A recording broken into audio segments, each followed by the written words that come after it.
tales from Jataka spread the message of justice and wisdom, tempered with compassion.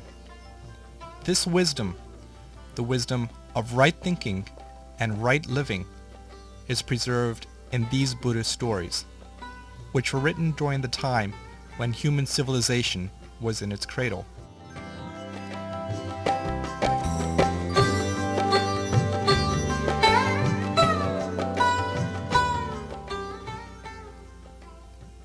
The Clever Son. One morning, a man coaxed his aged, long-ailing father to go out with him. His only son asked, "Where are you taking grandfather?" The man replied, "Into town." "Then I am coming too," said the son. The father asked him to stay home and enjoy the candies that he brought on the previous day. But the son insisted. He ran after the cart and jumped into it. "What a nuisance," said the father. "I'll have to take him along too." But the grandfather was happy to see his grandson accompany them on the trip.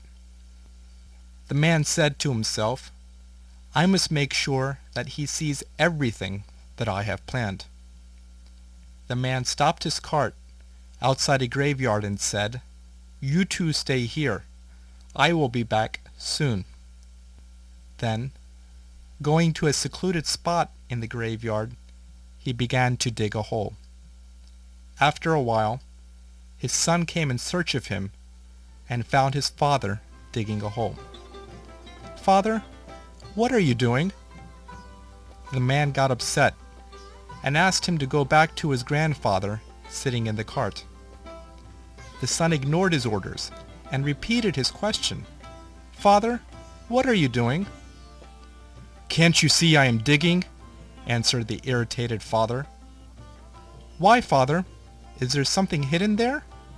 asked the son.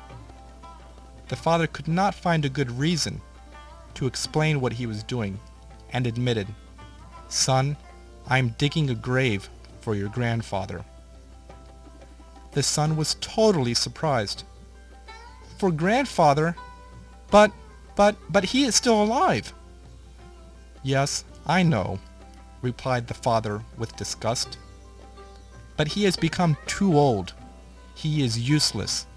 He does no work around the house, and he eats too much. He does not have long to live anyway. So?" The father further continued, "Your mother and I felt there was no harm in burying him right away, and we'll be relieved from the burden of taking care of him."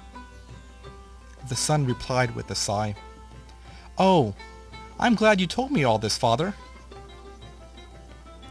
The man felt happy that his son understood his plan and that his son would cooperate. But instead, the son asked the father to give him the spade for a while. He wondered why. The son took the spade and walked away to some distance and began to dig a hole. The man followed his son and asked, "What are you doing, my son?" "I am digging a grave for father," replied the son. "Why?" asked the father. "What are you talking about?" The son calmly replied, "I don't want to make you wait. When you become old, I do not want to make you wait outside till I dig your grave. I will bring you straight here and push you into this pit." "What? You will bury me alive?" shouted the man with astonishment. The son appealed, "But father, that's what you're doing for your father. I would like to carry the same family tradition." The man realized and repented. "Oh God, I was about to set such a wicked example." With tears in his eyes, the father said, "Son, you have opened my eyes. Thank you for saving me from committing a terrible sin. Come, let us take grandfather home," said the man. The man took his father back and lovingly cared for him for the rest of his life. The moral: a good example is worth a million words of advice.